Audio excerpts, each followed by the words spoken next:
great deal of God in my body. They see Christ in me, a hope of glory.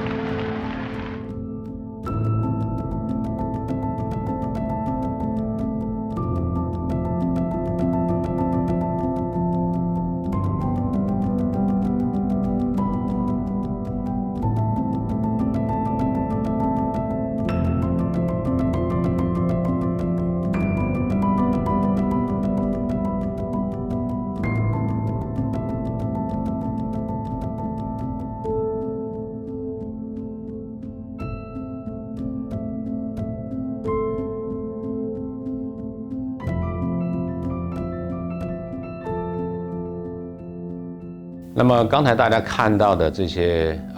有关于历史事件的影像哈，他们描述的是历史上3件非常重大的事件哈。那么这些重大的事件呢，都让心理学家，尤其是社会心理学家非常感到困惑，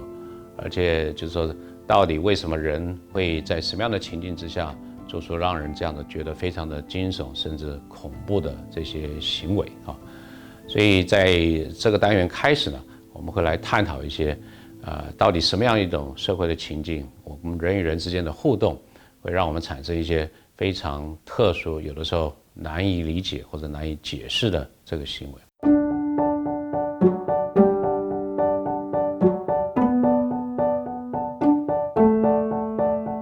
那么我们刚才给大家看了这个3个事件呢，可能从这影像中大约可以略知一二哈。它分别代表的是当年在2次世界大战德国这个士兵可以说是有系统有这个计谋的来去大规模的残害这个犹太人设立集中营，设立这个毒气室大量的活埋等等哈。那这个是等于是一种种族灭绝的这样的一个活动。那几乎根据历史的统计呢，大约有800万的犹太人因为这样的一个行为呢而上升哈。那另外第2个事件是在1978年，这是源自美国哈。美国的有一位这个自称是上帝福音的这样的一个教士哈，叫做Jones 哈。那么他说服了很多的这个信众跟随他哈，甚至抛家弃子哈，把自己的财产也不要了，自己的亲人也不顾了哈。就追随着这个 Jones 呢，到达这个南美洲中南美洲的北方的一个圭亚那这个国家哈。那么设立了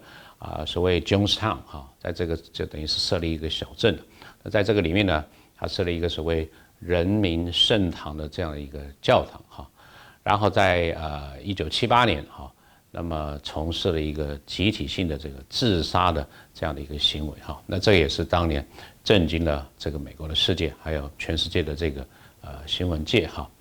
那在第3个事件，我们讲的是比较稍微靠近历史上比较靠近一点的哈。这是发生在2001年的9月11号也就是大家可能耳熟能详或者听过的911事件哈。911事件当然也是这里面有很多复杂宗教跟政治的这个因素哈，但是呢也是大规模的哈。美国的这个世界贸易大楼2栋，还有再加上在华盛顿 DC 这个国防部的五角大厦都遭受到很大的损伤，还有这个人民生命的丧失跟财产的这个损伤哈。所以这些重大的所谓历史事件都让社会心理学家相当一段时间非常感到困惑，也非常的好奇就是为什么我们会有这么重大的这种行为哈。那我们所谓的社会心理学社会心理学这个研究呢主要就是它是一个科学的研究，想要来探讨说我们人类的行为以及我们的心智的历程如何受到不管是真正出现在你眼前的人，或者是你想象或者是假设有一个他人的出现，那么因为这些的这个情境因为他人的出现而如何影响到你的行为，乃至于心智的这个历程所以这个是很广泛的说明社会心理学研究的这样的一个对象那我们在接下来的一些章节一些单元呢，会一再的来去凸显一个很重要的这个社会心理学研究的结论。那也就是说，很多时候我们觉得个人的这行为似乎是由自己的行为、个人的这些特质或者是性格上的这个倾向来去决定个人的行为。但社会心理学研究的一个重要的结论就是告诉我们说，其实在很多的时候，你周遭的情境这些情境包括其他的人或者其他的事或物，总之你所在的这个外在的这个情境呢，它也许对你的行为产生的影响，远远的超过个人自己的人格的特质或者行为的倾向的这个影响那么在这样的一个想法之下，或者这样一个结论之下其中有一项我们特别值得来提出来跟大家讲一下，就是我们社会心理学家所称的基本归因谬误那这个翻译成中文听起来有点严肃但它的原来的原始的这个英文是讲 fundamental attribution error 它这个 fundamental 的意思就是说，这个是我们经常会犯的，或者是说会做的这样的一种归因上面的一些这个不正确的这个地方所以虽然我们翻译中文成为基本归因谬误但是大家了解它的意思是指的我们在看待个人的行为以及看待他人的行为的时候，常常会有一些其实是并不很精准的这个地方。那这个不精准的地方在哪里呢？也就是说，通常我们会对他人的行为，我们身为一个旁观者在看别人的行为的时候，我们会觉得这个人的行为通常就反映了他的人格的特质或者是行为的倾向。而对于我们自己的行为常常我们就会归诸于说很多外在或者是情境的这些因素所以对于别人的行为，我们有一个比较内在的归因；对于自己的行为呢，比较有一个外在的归因。这是我们讲的基本的归因上的这个谬误因为他之所以说它是一个 error， 是因为它常常可能并不是真正的能够找出你观察到的行为，不管是自己的或是他人的真正行为的原因我们可以观察一下以下的这个场景那这个场景描述的是正有一群人正在排队购买这个电影票。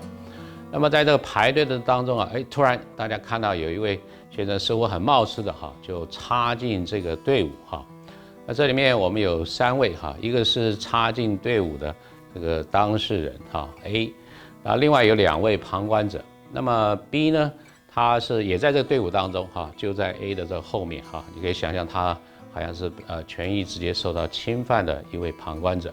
那最后还有一位 C 呢，他也算是旁观者，但是他因为并不排斥在这个队伍里面，他只是有机会观察到别人的这个 A 跟还有 B 的这个行为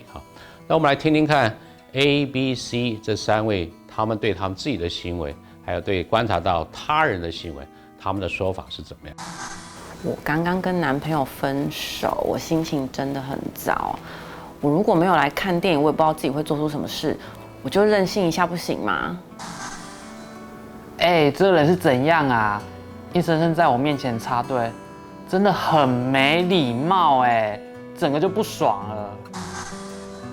怎么有人公然插队啊？脸皮超厚他是不是常这样？那么听了他们的说法之后，大家就可以大概体会得出来，我们刚才所提到的基本归因上面的这样的一个差异A 是当事人所以他在讲他自己的行为要去帮自己解释的时候，他举了很多外在或者是说比较情境式的归因来说明为什么他会这样子让人家看起来冒冒失失的插进这个队伍那么 B 呢是直接因为 A 的这个插队的行为而感觉到受害的那他又是怎么样看待 A 的行为？他就会比较从 A 本身是不是他这个人有问题人格特质上面有这个不是很好不是很正向的这个部分那 C 身为一个旁观者他也比较倾向类似像 B 的这个方式呢来说他对这样一个行为的这个看法那么在接下来这个单元我们大概就会从社会心理学我们所谈的这个情境与他人互动的这个机会的这个高低我们大概会去谈一下，比如说他人的出现，单独的只是有另外一个人在你的这个身旁，会怎么样影响你的行为。还有就是说，当你在很多人这个都存在的，然后彼此之间又互不相识的时候，会不会产生一种去个人化的这样的一个情境啊？那么跟这个去个人化也有息息相关的我们所谓旁观者的效应啊。大家都是陌生人，那么看到一个事件发生的时候，那你会不会积极的伸出援手来去协助这个当事人？那么再来，我们会谈到另外一段是比较高互动的这种社会的情境啊。包括说有一群人正在做一些行为，做一些决定，那会不会直接的影响你个人的行为？这我们所谓的从众的行为啊，甚至进一步的服从的行为 （obedience） 啊。当有上级或者是有一个比较具有权威的人对你的行为做一些要求的时候，那你会怎么样来去因应或者是回应这样的一个要求？最后我们会讲到所谓的这个内化，也就是说，在影响我们这些的行为的这些因素当中，有没有一部分可以成为我们自己的一个价值观，或者是我们的态度，以至于说，当这些情境的因素不再存在的时候，我们仍然会做出这些行为。